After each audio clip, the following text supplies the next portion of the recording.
Hello, my name is Justin Correll, and I'm an electrical engineering student at the University of Florida. This summer, I traveled to Ann Arbor to work with professors Michael Flynn and Zhenyu Zhang in the Michigan Integrated Circuits Lab. The bulk of my project consisted of designing a testing interface to validate the operation of a 64 by 64 Correlator ASIC for a geostationary synthetic thinned aperture radiometer. Geostar is a microwave sounder instrument that exploits spatial interferometric imaging techniques and thinned array technology to synthesize large aperture thermal images to be used for atmospheric science and weather forecasting. We can use an array of many receivers to generate the desired image size, replacing one large receiver. The Very Large Array in New Mexico, pictured top left, is currently using this approach. For Geostar, a similar design is used so that the array can be folded in a configuration suitable for rocket deployment. The motivation for Geostar stems from the NASA PATH mission to enhance the understanding of the Earth system through geostationary Earth science observations. The instrument is to be installed on next-generation NOAA geostationary weather satellites. Geostar will offer vast improvements to atmospheric soundings, including rain mapping, wind profiling, and storm tracking over large portions of the globe. Geostar uses STAR technology, which stands for Synthetic Thinned Aperture Radiometry. The instrument is a passive radiometer or highly sensitive microwave receiver that measures the brightness temperature of atmospheric phenomena in the 50 to 60 gigahertz band and the 165 to 180 gigahertz band, which is the troposphere and water vapor bands. The array is comprised of dual output super heterodyne receivers assembled in a Y configuration to achieve an aperture synthesis of a desired 25 kilometer spatial resolution.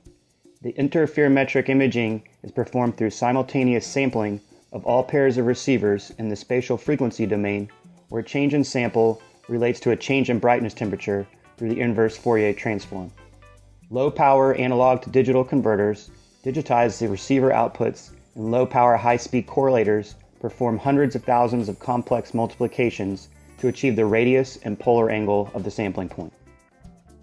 The flip chip integrated circuit features over 500 pins and is shown here along with the packaging and fully packaged on the test board.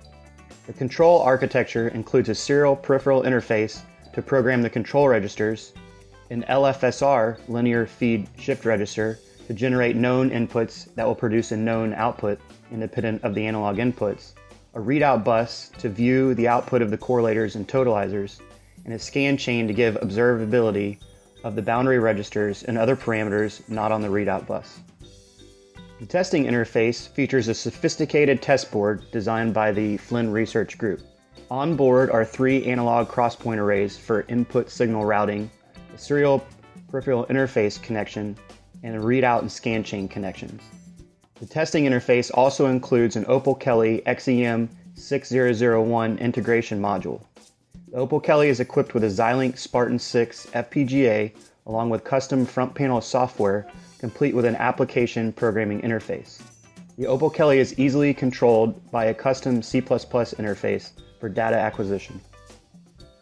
The main drive of my project was to design the interface responsible for communicating with Geostar. This was accomplished using Verilog hardware description language.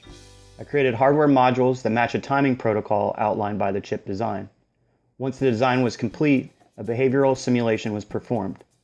Once that checked out, consistent with the protocol, the design was then synthesized into hardware and loaded on the FPGA.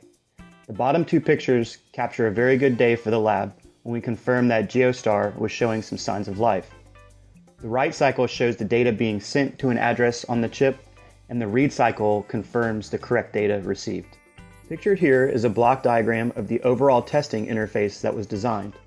On the left, using the Opal Kelly front panel API, a C++ interface is used to send and receive data through a PC terminal. The middle section outlines the Verilog modules created that live on the FPGA. Finally, the right-hand side shows the connections to and from the Geostar test board. Not shown is the first in, first out block RAM module created to handle the readout bus data. The readout data is synchronous to a separate readout clock, so it's necessary to instantiate an asynchronous storage device to effectively access the readout data.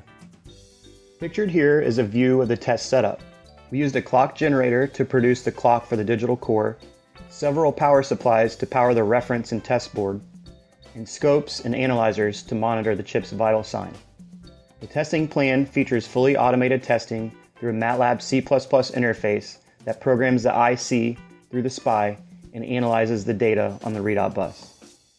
There are 4 main tests to be performed, namely tests for the analog to digital converters, correlated inputs, uncorrelated inputs, and for the totalizers.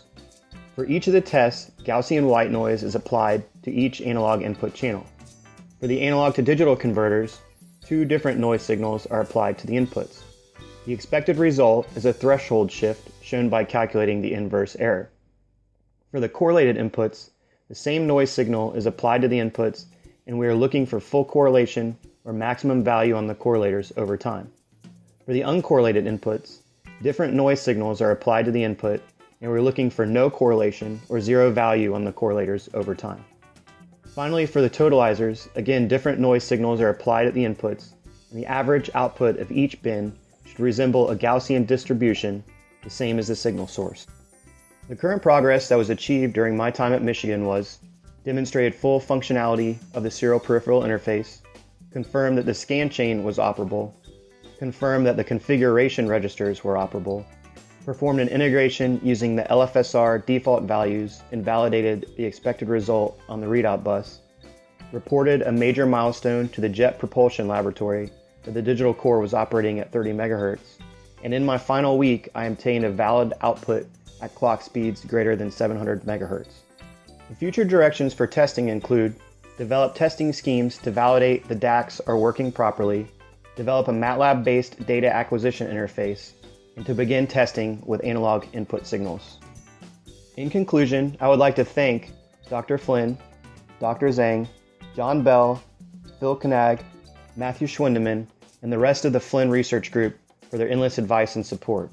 I would also like to thank Rackham Graduate School and the College of Engineering for sponsoring me for the Summer Research Opportunity Program.